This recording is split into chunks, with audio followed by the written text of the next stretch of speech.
Welcome to the Morning Formation. This episode is powered by Act Now Education.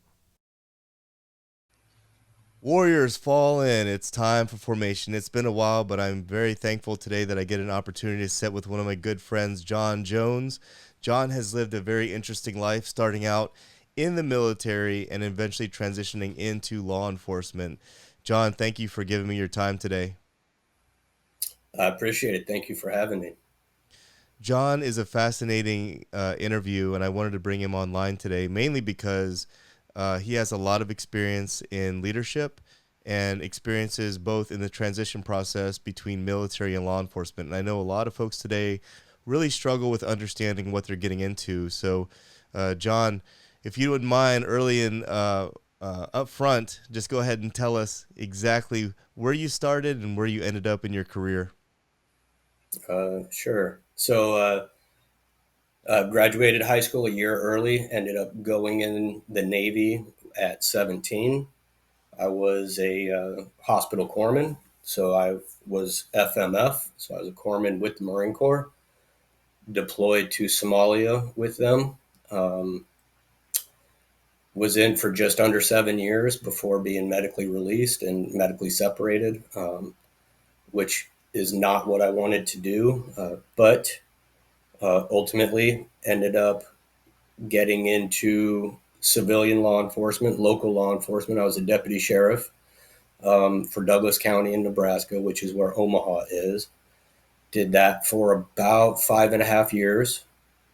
Transitioned from there into federal law enforcement. Started off with the VA police, and then went into well, now that I'm retired, but went from that into a highly sought after position that uh, law enforcement um, with Homeland Security, and uh, did that for about 14 years, and then was actually medically retired from that recently.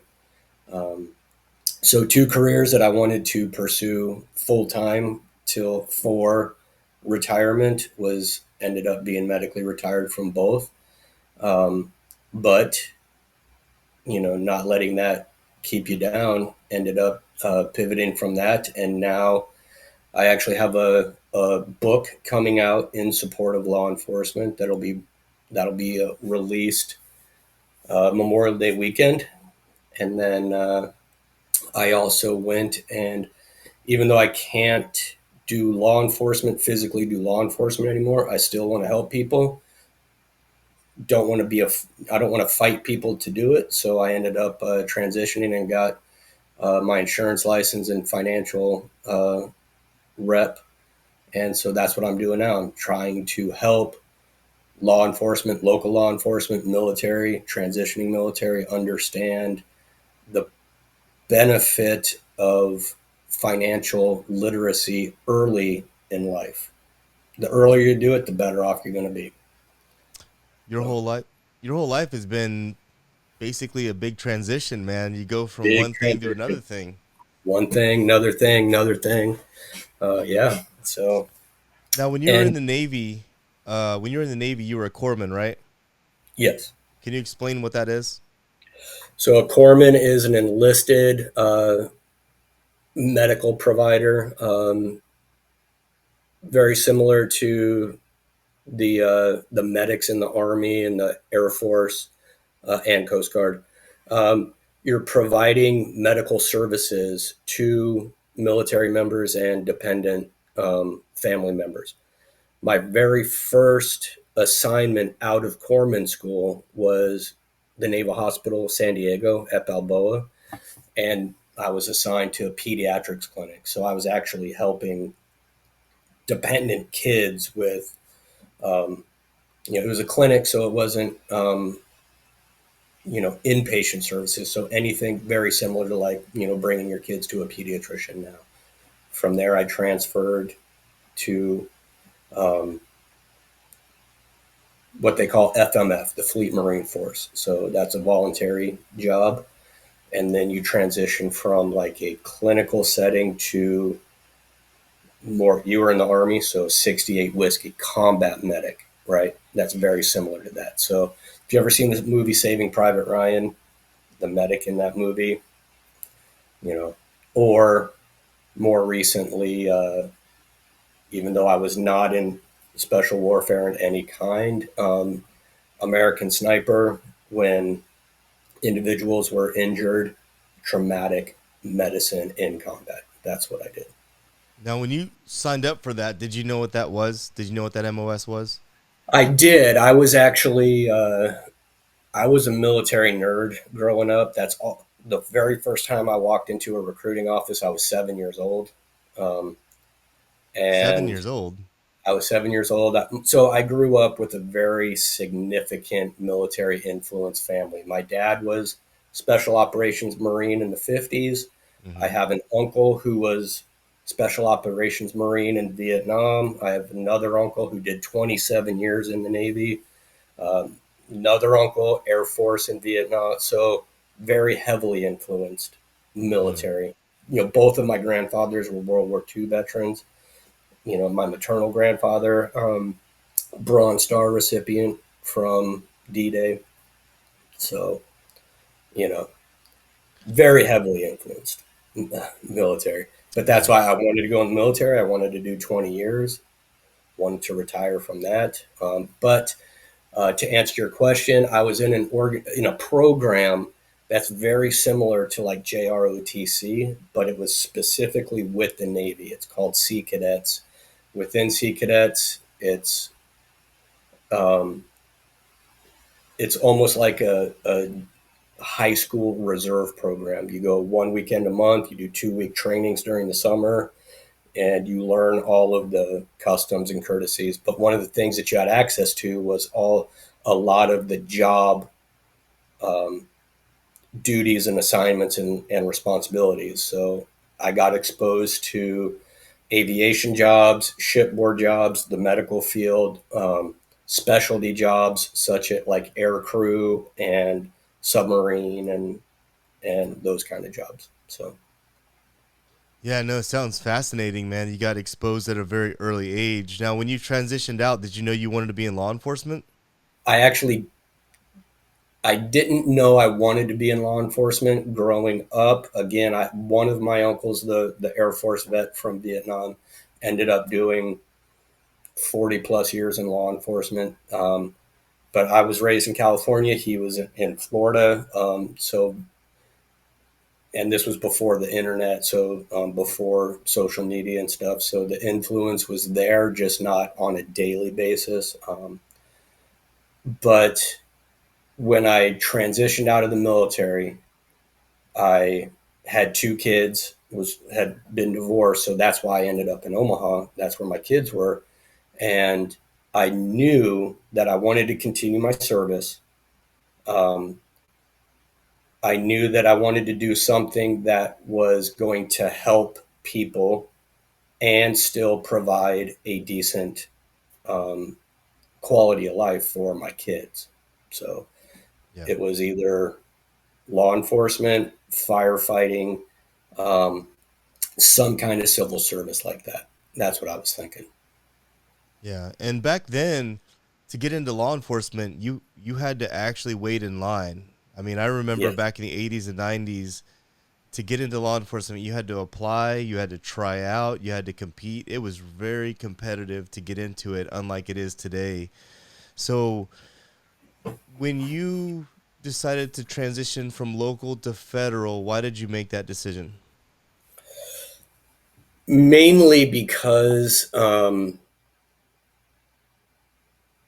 there were things on the sheriff's department where I saw the future, my trajectory on the sheriff's department was going to be limited.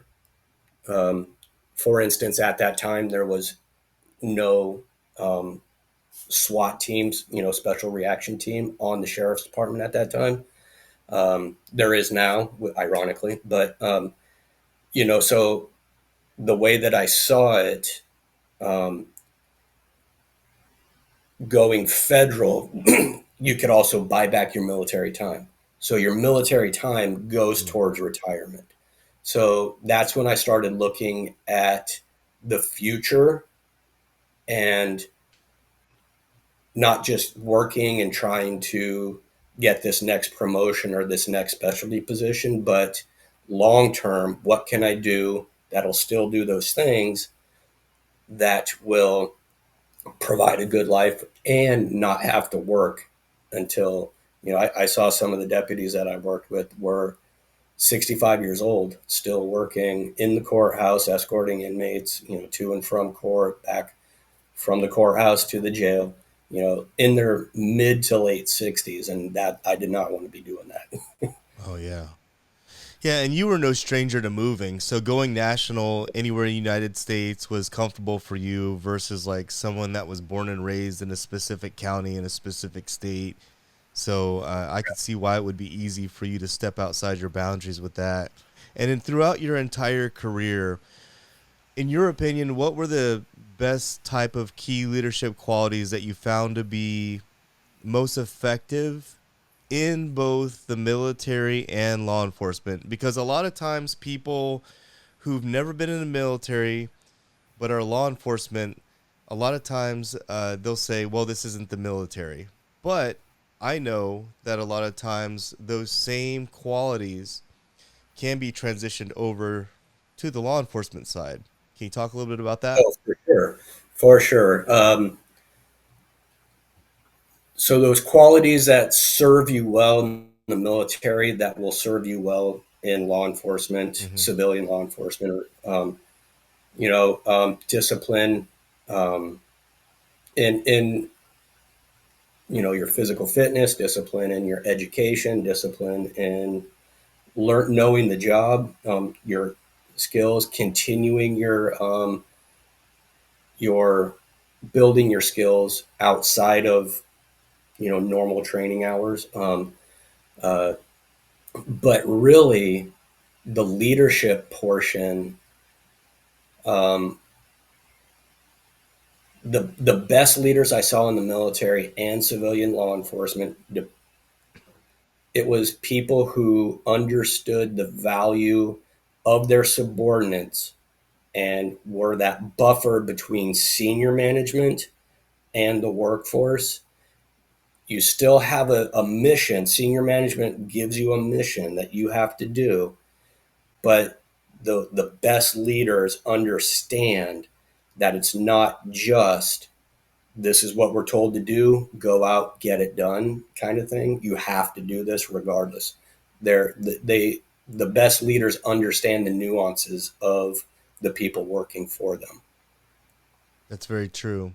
A lot of times, I know that when I was an officer and I would look at my lower enlisted folks, some of those folks were the most highly skilled at specific things, specific positions. So you have to respect that. And I think that many times in specific branches, especially in war, you have to respect every rank, right? Mm-hmm.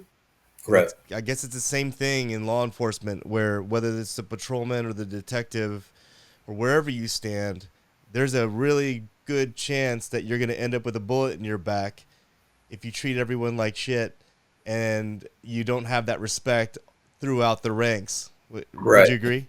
Absolutely, I agree. And one of the things I didn't really understand it in the military, but it was something I was exposed to in civilian law enforcement specifically. Have you're educated? Have you ever heard of the Peter Principle? No, I have So not. the Peter Principle, some psychologist named Peter presented this, and he said it primarily happens in military or paramilitary organizations such as law enforcement, firefighters, or you know government employees of some kind, or organizations that run on a hierarchy like that, like a contract group. But what he said is you will find that people are promoted to their highest level of incompetence, meaning a a lot of people in civilian law enforcement will get promoted to like a sergeant level, right? but then they are incompetent at the sergeant level, so they will get promoted to the lieutenant level because that reduces the amount of people that they actually oversee. Then the more incompetent they are at the lieutenant level, they'll get promoted to captain and so on and so forth, right?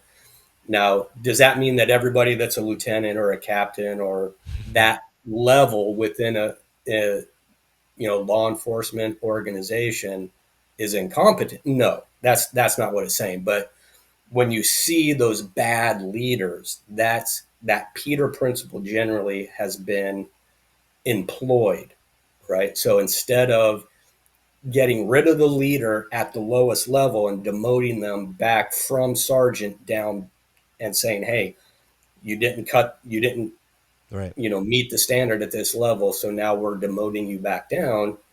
Instead of doing that, which you would think would be the most Right. productive thing for the workforce, they just continue to promote that individual Yeah. to We. a place where then they don't have any influence. And I'm sure you've seen that in the military and in law enforcement, where Mhm. people get promoted into a position where they have nobody else to really have direct influence on, but they're higher rank. They have that rank or that role. And I think it's really important for folks that are like that to know thyself and to humble thyself, because I think sometimes when those folks get pushed upwards because of their incompetence, I think that sometimes they look at that as a positive thing, Mm-hmm. even though they couldn't handle their last position. But I definitely agree with you on the Peter principle, because I have experienced folks like that as well. In the military, I worked with, majors, lieutenant colonels, and I'm like, really? Like, you don't even know the basics of like what I'm talking about here. How in the heck did you make it to where you're at right now in your rank? And overall, John, so how would you say that your leadership style, how it evolved from your military service to your law enforcement career? How'd that So mature? military, well, that's really what it is. It's as you mature, you have to understand, and just what you are saying, know thyself. If you are maturing normally, like anybody does as they age, if you're able to take a look back and look at yourself and look at how you were in your late teens, early 20s, hopefully you're not the same in your mid 20s to late 20s, right? Hopefully you've matured and developed techniques and um, evaluated yourself and the way that you approach people, um, and hopefully that's evolved. So from being you know what I will say though is, just like you said, you can have young enlisted people or new officers in law enforcement who have been on in that job for less than 2 or 3 years, who are phenomenal leaders, right? Just because they haven't been in for a long time or haven't um, promoted high doesn't mean that they don't have the leadership or leadership capability. Um, so if you are new to law enforcement, you're newer in the military, take those opportunities to exercise the leadership that you see around you. Don't wait for people to tell you to do it. Go out, be the leader that you want to be, and even if it doesn't result in a promotion or a lateral assignment or anything like that, that's what I would recommend. Don't be that person that's only doing it to try and get ahead. Be be that person. You can do this from the time you're young, to be that person that is trying to better the organization you're in, specifically to better the organization. So I guess that's where it came. Like, I was doing things when I was younger, trying to get ahead, right? So now, most everything that I do is specifically to try and better either the organization I'm in or the people that I work with, trying to better their financial situation or their position for them. It had nothing to do with me, right? So, um, Right. Yeah. You've already paid your dues. You've got your retirement there. And I feel like you're doing your current job now just to simply reach back and help others and educate others. I know we've had long conversations about that. yeah. But keeping it on track with law enforcement, military specifically, what do you think are some of today's biggest issues with folks who are young adults, young professionals looking to get into law enforcement or get in even into the military? What do you think there's so many issues with recruiting, so many issues with just attrition and keeping people in? And what advice do you have for folks out there who might want to align themselves as a good candidate for either one? Uh, well, so to kind of put it in perspective, I have 6 kids. I have 6 kids. 3 of them have been military, right? Um, and one that's not military is married to the military, right? So Mm-hmm. um, I am of the mindset that military, law enforcement, or just civil service in general, firefighting, paramedic, anything like that, phenomenal career fields. The current um, the current opinion of law enforcement, military, and those things is widely skewed from the reality. And again, unless you get into those fields, you're not going to understand the way it actually Right. is compared to the perception of it in the wider um, media and sources out there. Um, so if you are interested in those fields, any of those fields, I would highly encourage a younger person that wants to go into the military or into the law enforcement. If they're too young to get into law enforcement, because there is a minimum age requirement for almost every agency I've ever encountered, if you're too young, do yourself the favor of going in the military.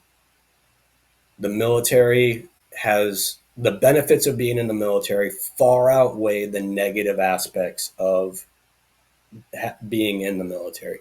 And you know as well as I do, junior enlisted generally have a much harder time in the military than middle to senior enlisted or officer corps.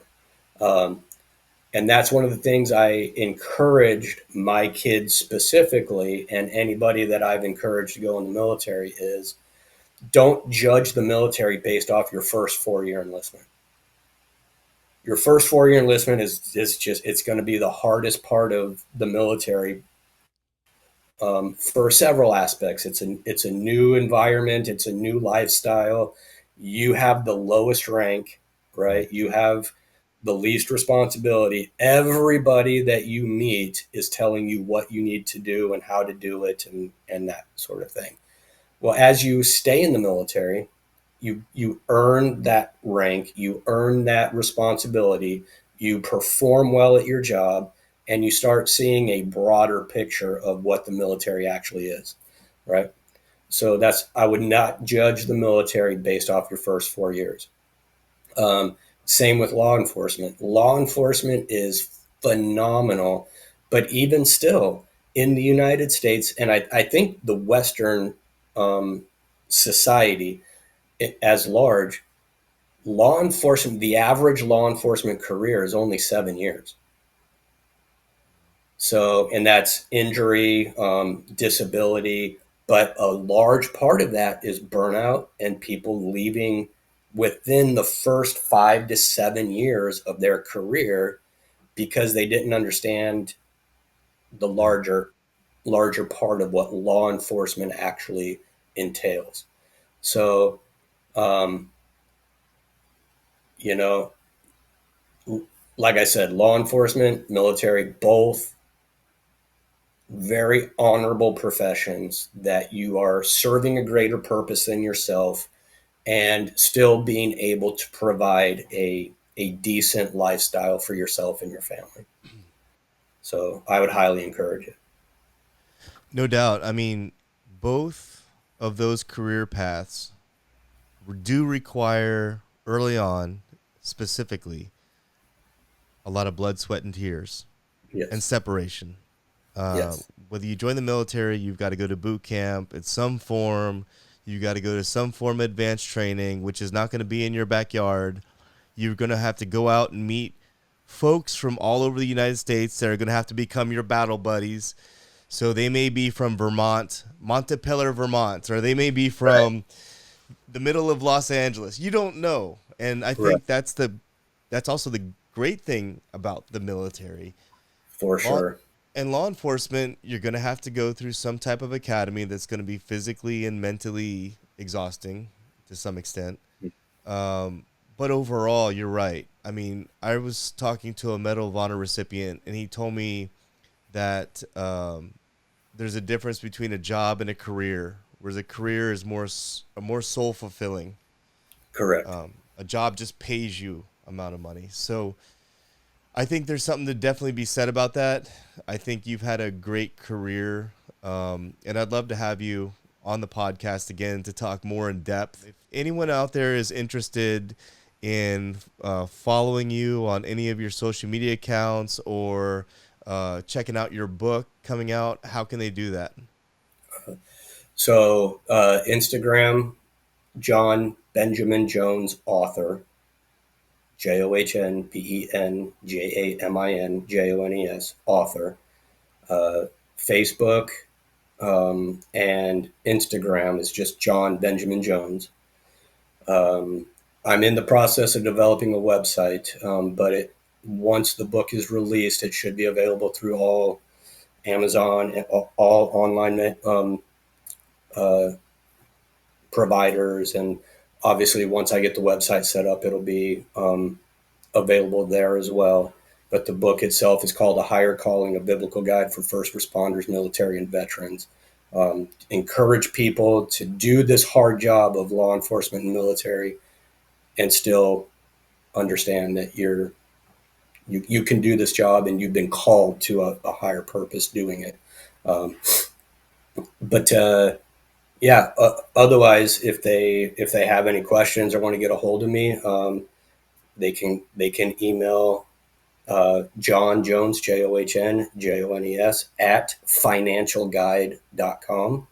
And, um, doesn't have to be about, finances or insurance or anything like that, but that's a business email account that they can reach out to me anytime. Awesome, man. And I'll make sure that I put that all in the notes at the bottom of the YouTube and wherever else this is going to be seen. And I'll update it when your book does come out. Anybody that's transitioning from the military that is listening to this, I'm sure if they're already listening to you, they're already familiar with the act now. But even if you transitioned out a long time ago, take advantage, go sign up for their intro, their Saturday thing that they got Mm-hmm. going on, and start taking advantage of this stuff that's available for you. That act now is phenomenal. Yeah. So So you've been on it? You've been checking it out?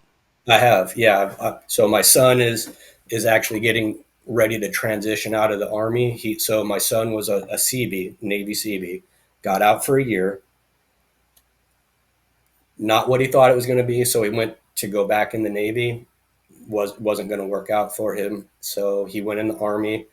So he's a staff sergeant in the Army right now, and doing the same thing. He's utilizing his military time and experience to transition into federal law enforcement. Um, but I've encouraged my son, my daughter, one. So I have five daughters. One of my daughters was a Good Navy Lord. corpsman, like I was. Encouraged her. Her husband was a Marine. Um, Another one of my daughters is married to a CB. I'm encouraging him. I live close to two military bases now since since I left the California area, I moved to coastal Mississippi. So I'm close to the CB base and I'm close to an Air Force base. And anytime I'm out, and engaging with people and find out that they were in the military, I'm pushing that stuff. You know, Awesome. Awesome. I'm anybody like that. Anybody that was in the military, go out and take advantage of that stuff. The best distro is by word of mouth, Yep. because you personally know people that find those things valuable, and that's the best way. So I appreciate you pushing that onto our onto our young military folks as well, and even the veterans out there. And for folks listening, make sure you follow John on Instagram. Check him out on um, his email as well. Shoot him a message if you want, and then also make sure you follow up with wherever you're watching this, because I'll make sure that in the show notes of the podcast that I update where his book can be found. John, I just want to thank you for giving me your undivided attention today and the opportunity to sit down and have a good conversation with you. It's always a pleasure talking with you, buddy. As always, everyone out there listening, make sure you like, subscribe, follow, support on social media. And as always, I want you to stay tuned, stay focused, and stay motivated. Warriors, fall out.